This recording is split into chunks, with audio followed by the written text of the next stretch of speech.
Assalamualaikum warahmatullahi wabarakatuh. Selamat mendengarkan Sumpah Pocong Mbah Suti. Berakhir kematian malam itu, hujan turun tanpa suara. Aneh, tidak ada gemuruh, tidak ada kilat, hanya rintik yang jatuh pelan, seolah langit sedang berusaha menyembunyikan sesuatu. Di sebuah desa kecil yang nyaris terlupakan, orang-orang menyebutnya Desa Karangwetan. Tempat di mana cerita lama lebih dipercaya daripada logika. Dan di desa itu, ada satu nama yang tak pernah diucapkan sembarangan. Mbah Suti. Sudah 3 hari sejak kematian Mbah Suti. Rumahnya masih berdiri di ujung desa, dikelilingi pohon bambu yang selalu berderit setiap malam. Tak ada yang berani mendekat, bahkan sekadar lewat. Jangan pernah lewat sana setelah maghrib. Dia belum selesai. Raka, pemuda pendatang yang baru 2 bulan tinggal di desa itu, tidak percaya dengan semua omongan itu. Baginya, kematian ya kematian. Tidak ada yang bangkit lagi. Tidak ada yang kembali. Namun malam itu, krek, seperti ada sesuatu yang bergerak. Pelan, terseret. Karena penasaran, Raka mengambil senter dan berjalan mendekat. Langkahnya pelan. Tanah basah, udara tiba-tiba terasa dingin, menusuk sampai ke tulang. Semakin dekat, bau aneh mulai tercium. Bau tanah bercampur sesuatu yang busuk. Saat sampai di depan rumah Mbah Suti, Raka berhenti. Pintu rumah itu terbuka. Padahal siang tadi ia melihat sendiri warga menutupnya rapat setelah tahlilan. Jantung Raka berdegup kencang. Itu, kan, ia tahu persis, itu adalah jenazah Mbah Suti. Tapi, ada yang tidak beres. Kain kafannya basah, seperti baru saja digali dari tanah. Dan lebih mengerikan lagi, bagian kepalanya perlahan bergerak. Kraak! Suara leher kaku yang dipaksakan menoleh. Senter di tangan Raka bergetar, dan dalam hitungan detik, kain di wajah itu terbuka sedikit. Sepasang mata hitam menatap lurus ke arahnya, tidak berkedip, tidak bernyawa. Tapi sadar, Raka mundur. Nafasnya tercekat. Ini nggak mungkin. Tiba-tiba, suara serak, lirih, keluar dari balik kain itu. Janji, belum lunas. Lampu senter mati. Gelap total. Dan dalam kegelapan itu, Raka mendengar suara loncatan. Duk, duk, duk. Semakin dekat. Raka lari. Tanpa menoleh. Tanpa berani berpikir. Hanya satu yang ia tahu. Sesuatu dari dalam rumah itu mengikutinya. Keesokan paginya, desa gempar. Raka ditemukan di depan rumah kontrakannya. Tubuhnya kaku, wajahnya pucat, dan matanya terbuka lebar, penuh ketakutan. Di tangannya tergenggam secarik kain kafan, basah, dan berbau tanah kubur. Tapi yang paling membuat warga merinding, di dada Raka tergores tulisan dengan darah, ganti sumpah. Dan sejak hari itu, orang-orang mulai sadar kematian Mbah Suti bukan akhir, tapi awal dari sesuatu yang jauh lebih mengerikan. Penagih janji malam setelah kematian Raka. Desa tidak lagi sama, tidak ada anak-anak yang bermain di luar, tidak ada suara televisi dari rumah-rumah, bahkan anjing-anjing pun saking memilih diam, seolah seluruh desa sedang menunggu sesuatu. Jenazah Raka belum sempat dimakamkan. Bukan karena belum siap, tapi karena tidak ada yang berani menyentuhnya. Setiap orang yang mendekat mengaku mendengar bisikan. Pelan, serak, tepat di telinga mereka. "Gantikan aku," Pak Lurah akhirnya memaksa. "Ini tidak bisa dibiarkan. Kita kuburkan sebelum maghrib." 4 pria paling berani di desa maju. Dengan wajah tegang, mereka mengangkat tubuh Raka. Namun saat kain penutup wajah dibuka, semua langsung mundur.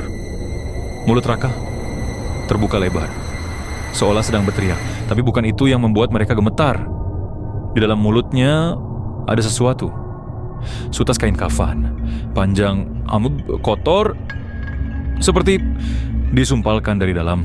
Dan saat salah satu pria mencoba menariknya, kain itu tidak habis. Ditarik, tetap keluar, seolah terhubung dengan sesuatu di tempat lain. "Stop! Jangan ditarik!" teriak Pak Lurah. Terlambat. Suara seperti daging robek terdengar. Tiba-tiba, Raka bergerak. Tangannya mencengkeram pergelangan pria itu. Kuat, sangat kuat, padahal tubuhnya dingin seperti es. Mata Raka terbuka, menatap kosong. Lalu, mulutnya bergerak pelan. "Sudah, aku bilang, jangan disentuh!" Pria itu menjerit. Tubuhnya ditarik mendekat, hampir menyentuh wajah Raka. Dan dari dalam mulut yang menganga itu, terdengar suara lain. Bukan suara Raka, lebih tua, lebih berat, lebih marah. "Janji harus dibayar." Brak! Tubuh Raka jatuh kembali, diam, tak bergerak. Seolah tidak pernah terjadi apa-apa. Pria yang tadi disentuh langsung pingsan. Dan ketika ia sadar beberapa jam kemudian, ada satu hal yang berubah. Matanya tidak lagi sama. Tatapannya kosong. Dan setiap kali ia berkedip, ia melihat sesuatu. Seorang wanita tua, terbungkus kafan, berdiri di ujung kakinya. Malamnya, teror dimulai. Pria itu, namanya Joyo, mulai bertingkah aneh. Ia berjalan keluar rumah, tanpa suara, menuju arah yang sama. Rumah Mbah Suti. Istrinya mencoba menahan. "Pak, mau kemana?" Joyo tidak menjawab. Langkahnya kaku, seperti bukan dirinya yang menggerakkan. Sesampainya di depan rumah itu, pintu terbuka sendiri. Perlahan, berderit. Di dalam sudah ada sesuatu yang menunggu. Sosok pocong itu berdiri, tidak lagi terbaring. Kainnya lebih kotor, lebih basah, dan lebih ketat. Seolah sesuatu di dalamnya terus membengkak. Joyo gemetar. Air matanya jatuh, tapi tubuhnya tetap melangkah maju. Aku tidak mau," bisiknya lirih. "Oh, pocong itu meloncat sekali. Duk, lebih dekat. 2 kali, Duk. Tepat di depannya. Lalu, tanpa suara, kepala pocong itu miring, patah ke samping. Dan dari balik kain muncul wajah Mbak Suti. Kulitnya menghitam, matanya tenggelam, tapi tersenyum. "Sumpahku belum selesai. Dan sekarang kamu yang menggantikan." Tiba-tiba, kain kafan di tubuh pocong itu terbuka sendiri, melilit Joyo. Pelan, erat, seperti ular. Joyo menjerit, tapi tidak ada yang mendengar. Atau tidak ada yang berani mendengar. Keesokan paginya, Joyo ditemukan di dalam rumah Mbah Suti. Tubuhnya sudah terbungkus kafan, rapi seperti jenazah yang siap dikubur, tapi wajahnya masih terlihat. Dan di sana terpahat satu ekspresi, takut, putus asa, dan menerima nasib. Sementara itu, jenazah Raka hilang. Yang tersisa hanya satu hal. Di lantai tanah rumah itu tertulis dengan kuku panjang, berulang-ulang, "Masih kurang." Dan warga mulai sadar, ini bukan sekadar kutukan. bukan sekadar arwah gentayangan. Ini adalah rantai sumpah yang akan terus berpindah dari satu tubuh ke tubuh lain. Dan yang paling mengerikan, tidak ada yang tahu berapa banyak pengganti yang dibutuhkan agar semuanya benar-benar berakhir. Hujan kembali turun. Kali ini deras, seolah langit tidak lagi menahan apapun. Setelah kejadian Joyo, tidak ada lagi yang berani menyebut nama Mbah Suti. Bukan karena lupa, tapi karena setiap kali nama itu diucapkan, selalu ada sesuatu yang ikut mendengar. Pak Lurah akhirnya memanggil satu-satunya orang yang masih mungkin memahami semua ini. Seorang lelaki tua yang sudah lama mengasingkan diri di pinggir hutan. Namanya Ki Darmo. Saat Ki Darmo tiba di desa, tidak ada yang menyambut. Hanya tatapan penuh harap bercampur takut. Ia tidak banyak bicara, hanya berdiri menatap ke arah rumah Mbah Suti lama, sangat lama. "Ini bukan sekadar pocong," katanya pelan. "Ini sumpah yang dipelihara." Malam itu, mereka berkumpul dengan penerangan seadanya. Ki Darmo mulai membuka cerita yang selama ini disembunyikan puluhan tahun lalu. Mbah Suti bukanlah orang biasa. Ia dikenal sebagai dukun, bukan untuk kebaikan, tapi untuk sesuatu yang lebih gelap. Orang-orang datang padanya, membawa permintaan, pesugihan, balas dendam, perebutan warisan. Dan Mbah Suti selalu bisa mengabulkan. Dengan satu syarat, harus ada yang dibayar. Awalnya hanya hewan, ayam, kambing. Tapi lama-kelamaan, permintaan semakin besar. Dan bayaran pun berubah. Nyawa manusia, bisik Ki Darmo. Ruangan langsung sunyi. Dia membuat perjanjian, bukan dengan manusia lagi. Petir menyambar. Dan untuk sesaat, wajah Ki Darmo terlihat pucat. Dengan sesuatu yang tidak pernah memberi tanpa mengambil lebih banyak. Seorang warga gemetar. Lalu, sumpah ini, Ki Darmo menatap mereka satu persatu. Setiap orang yang datang ke Mbah Suti meninggalkan hutang. Dan saat dia mati, semua hutang itu tidak ikut mati. Semua mulai mengerti. Selama dia tidur, semua hutang itu diam. Tapi sekarang, dia sudah bangkit. Dan satu hal yang paling mengerikan, dia tidak lagi membayar sendiri. Dia mencari pengganti. Suasana berubah dingin. 1 pocong, 2, 3, lebih. Berdiri di halaman, diam, menghadap ke dalam. Kain mereka berbeda-beda. Ada yang baru, ada yang sudah robek, ada yang masih meneteskan tanah. Ya Tuhan. Seseorang berbisik. Ki Darmo menunduk. Semua yang pernah terikat sudah dibangunkan. Tiba-tiba, salah satu pocong meloncat maju. "Duk!" Lalu yang lain mengikuti. "Duk! Duk! Duk!" Tanah bergetar, suara kain bergesekan. Dan dari balik balutan itu, mulai terdengar suara. Tangisan, bisikan, teriakan tertahan. Seolah setiap pocong itu masih menyimpan rasa saat mereka mati. Ki Darmo berteriak. Jangan lihat matanya. Tapi terlambat. Salah satu warga menatap langsung. Dalam sekejap, tubuhnya kaku. Matanya melebar. Air matanya mengalir. Dan tanpa bisa dihentikan, ia berjalan keluar. Menuju barisan pocong itu. Ki Darmo mencoba menariknya. Tapi tangan pria itu sudah dingin.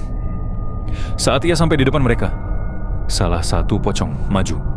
Kainnya terbuka sedikit. Dan dari dalam muncul wajah yang dikenal. Raka. Matanya kosong. Mulutnya tersenyum tipis. Gantikan kami. Seketika, semua pocong bergerak bersamaan. Lampu padam, jeritan pecah. Dan malam itu, desa Karangwetan tidak pernah sama lagi. Keesokan harinya, setengah desa kosong. Tidak ada mayat, tidak ada darah. Hanya bekas jejak loncatan yang mengarah ke satu tempat. Kuburan Mbah Suti. Dan di atas makamnya, tertulis dengan tanah basah, "Sumpah belum lunas." Ki Darmo berdiri sendiri, menatap tulisan itu. Dengan suara pelan, ia berkata, "Kalau tidak dihentikan, semua akan ikut." Ia menoleh ke arah desa yang sepi, dan tidak akan ada yang tersisa untuk menceritakan ini. Pagi itu, tidak ada matahari. Langit kelabu, sunyi. Desa Karangwetan seperti ditinggalkan waktu.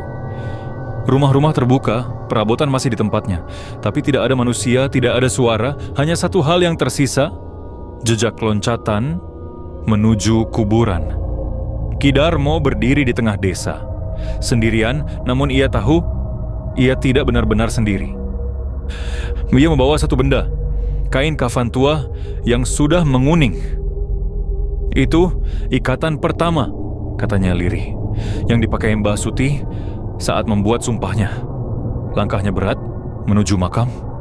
Semakin dekat, udara semakin dingin dan suara itu kembali terdengar. "Duk, duk, duk." Tapi kali ini bukan dari satu arah, dari segala arah. Ki Darmo berhenti. Di hadapannya, puluhan pocong berdiri, diam, mengelilingi makam. Di tengah-tengah mereka, satu sosok berbeda. Kainnya paling gelap, paling kotor, dan tubuhnya sedikit membungkuk. Mbah Suti. Ia tidak meloncat, ia berjalan. Pelan, tidak wajar. Setiap langkahnya mengeluarkan suara basah. "Cek, cek, cek." Ki Darmo mengangkat kain kafan tua itu. Tangannya gemetar. "Ini akhir dari semua ini," katanya tegas. Mbah Suti berhenti, kepalanya miring. Lalu, tertawa. Suara itu bukan suara manusia lagi. Tiba-tiba, tanah makam retak. Dari dalamnya, muncul tangan-tangan, pucat, kaku. Mereka merangkak keluar, satu persatu. Bukan satu generasi, bukan dua, tapi puluhan tahun korban. Ki Darmo mundur. Wajahnya pucat. "Ya Tuhan, ini bukan sumpah biasa." Mbah Suti mendekat. "Ini perjanjian yang terus diberi makan." Pocong-pocong di sekeliling mulai bergerak. Pelan. Mengurung. Ki Darmo tahu tidak ada jalan keluar. Satu-satunya cara adalah mengganti. Ia menatap kain di tangannya. Kalau sumpah ini butuh pengikat baru, ia menarik napas panjang. "Biar aku yang jadi akhir." Tiba-tiba angin berhenti. Semua pocong diam, seolah menunggu. Ki Darmo melangkah maju. "Mbah Suti," teriaknya, "aku ambil semua hutangmu." Sunyi. Lalu Mbah Suti tersenyum. Kau siap menanggung semuanya?" Ki Darmo tidak menjawab. Ia langsung membungkus tubuhnya sendiri dengan kain kafan tua itu. Begitu kain menutup wajahnya, brak! Tanah bergetar hebat. Semua pocong kadang berteriak. Suara mereka bercampur, tangisan, amarah, kesakitan. Seolah semua hutang itu berpindah satu persatu. Tak bergerak lagi. Mbah Suti mundur. Untuk pertama kalinya, wajahnya berubah. Takut. Tidak. Mungkin. Ki Darmo yang kini terbungkus kafan perlahan berdiri. Tubuhnya kaku. Lalu melompat. Duk. Satu lompatan mendekat ke Mbah Suti. Duk. Lebih dekat. Sekarang aku yang menagih. Suara serak keluar dari balik kain. Mbah Suti berteriak untuk pertama kalinya. Dan dalam sekejap, semua tersedot ke dalam makam. Tanah menutup sendiri, sunyi. Semua berhenti.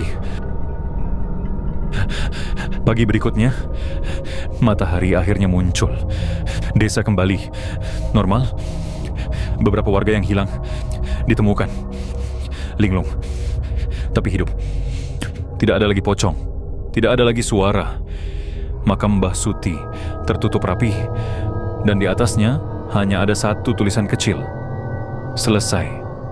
Namun, beberapa minggu kemudian, seorang penggali kubur melihat sesuatu.